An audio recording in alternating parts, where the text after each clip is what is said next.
This is the podcast that we ask our guests from in front and behind the camera, how did they get their foot in the door? What was the key to unlocking their success? What's their story? Actor and writer Steve Coogan is much more than just comedy icon Alan Partridge. Join us as we ask him, what's his story? The podcast is essentially about, how people started, and I'd love to just ask, where did your sort of love of performance come? When did you start, and how did that kind of come about? Well, I wasn't particularly academic at school. I did funny voices. I did impersonations. I watched a lot of television. I consumed television. It was in the era between where there were no video recorders and you had to watch things as they were broadcast. There was no way of recording a program at all. So you had to watch it as it went out. And so therefore I became a kind of human video recorder, because I'd watch these shows and people would ask me what they were like, and I would try to recreate them or recreate scenes from comedy or drama or whatever, and try and do the voices. And I had a good ear, so I learned to pretend to be these people on television. And I really was that, what's that guy, the kid in Charlie and the Chocolate Factory, TV Mike, or he's called TV. Oh yeah. Who just that's who I was. I was just everything I saw on TV I would regurgitate, and so I had a good ear, and I was able to impersonate people. And people would often say, "Oh God, you really? How do you do that voice? How do you do that voice?" And people would say when I went to secondary school, "Oh, you should be on TV. You should be on TV." And people said it quite a lot. I thought, well, maybe I should. I'm not much good at anything else. She was only 16. You're only supposed to blow the bloody doors off. That's Michael Caine. And I wasn't academically that good, but I knew that I could do. I did have a good ear, and I wanted to do something like that. I thought, I'd like to, work in. I didn't have any great passion for art. I just wanted to do it looked like fun, and so in the end I went to drama school. I got into drama. I sort of left college, sixth form. I didn't have very good A-level results. I applied to all the drama schools. I thought that's what you did, and I didn't get in at any of the London ones, but I did get in at Manchester Met, which was then called Manchester Polytechnic, to their School of Theatre. And really from there I started doing voiceovers, and I got on TV quite early. I was 22 years old. I was on London Live at the Palladium, because I developed a stand-up comedy act that I was doing outside college. I wanted to, and I mean, I've ended up as a sort of producer, actor, screenwriter, comedy writer. I do a bit of everything, really. But it sort of all happened by default.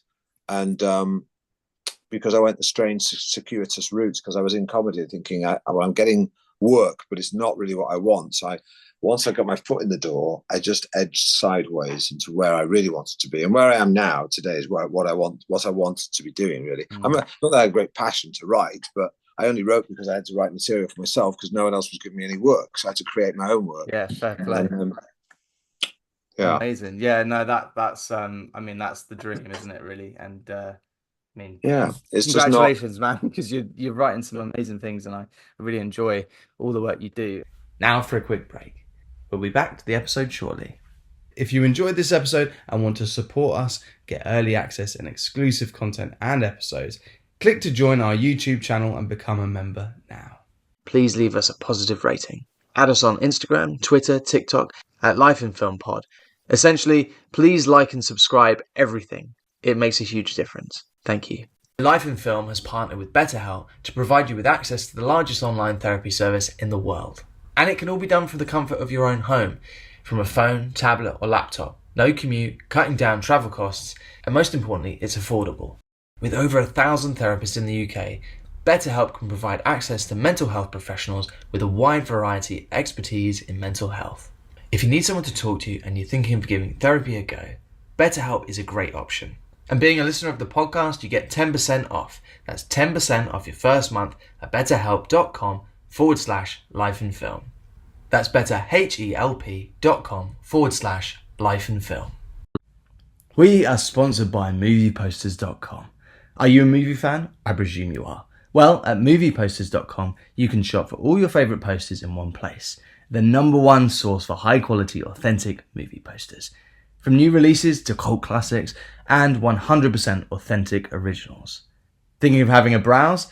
Well, if you see a poster that tickles your fancy, as a listener of the podcast, you get 10% off.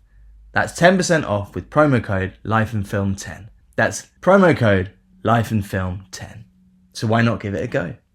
And back to the show.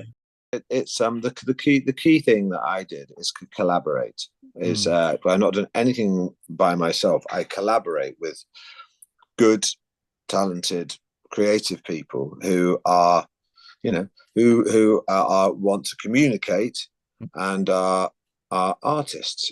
Are sort of intuitive artists in that they want to be different, inventive, and but communicate things to make things accessible.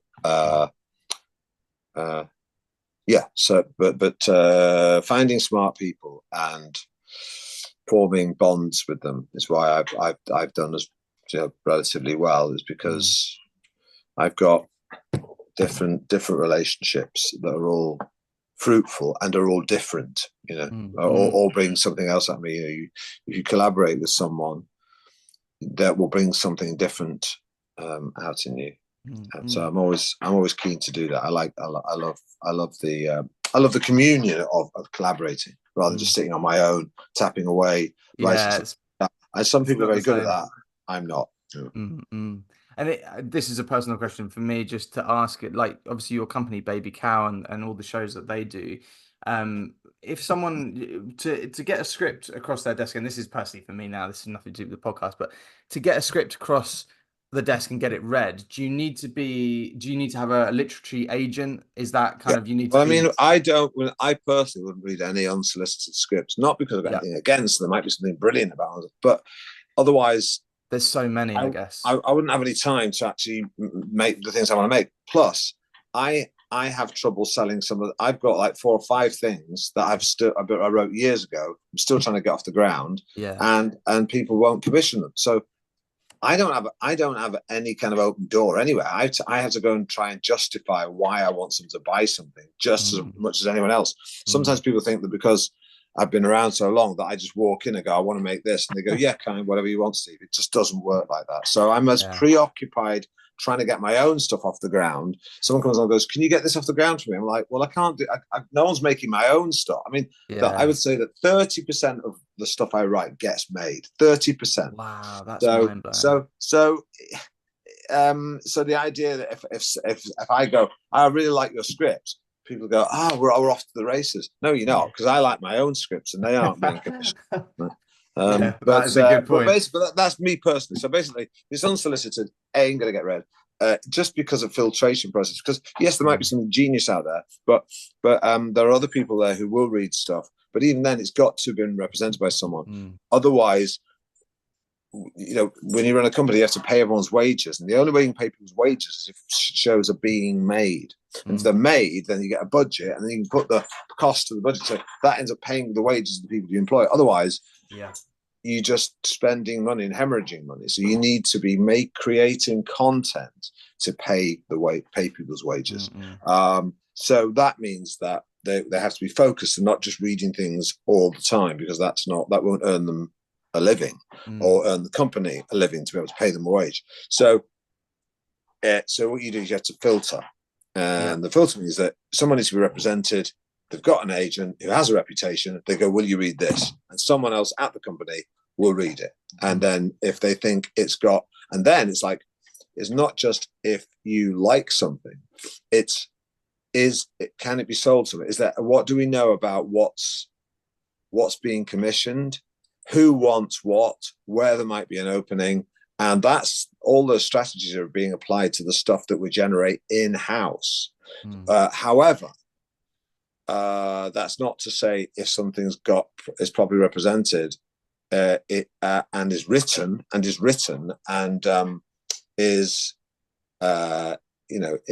like I say, it's got the proper representation and is written, then it will be taken seriously.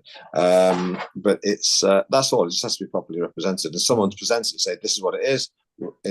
this could be this, then someone will read it. But it is, I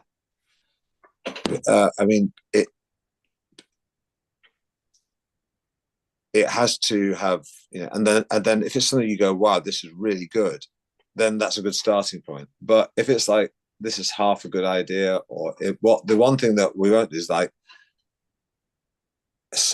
is people come along with ideas or synopsis. I'm like, well, what we're not short of is good ideas or synopsis. What we're short of is good writers. Loads of people have got good ideas. Not many people are good writers. So I do often get people who say, I know this guy has got this great idea. I'm like, I'm already not interested, because unless he's written it, unless he's I'm not sure of good ideas. I've got a stack of good ideas taller than I am. What I need is good writers. And you go, he's a brilliant. I know if someone goes, I've got a brilliant idea, I'm like, whatever. If someone goes, I know a brilliant writer, I'm like, okay, show me his stuff. That's way more useful to me. There's a really good writer. Let me see his stuff. And I go, this is great. I can use this guy on this. But I've got a great idea. Do you know any good writers? Forget it. Done! Done! Done! Done! Done! Yeah, done! Done! Done! Done! Yeah, done! Thank you to our guest Steve, his team at Baby Cow. Thank you to our sponsors, movieposters.com and Betterhelp. If you enjoyed this, please go and watch the Northern Soul 10-year anniversary episode, which features a more in-depth chat with Steve.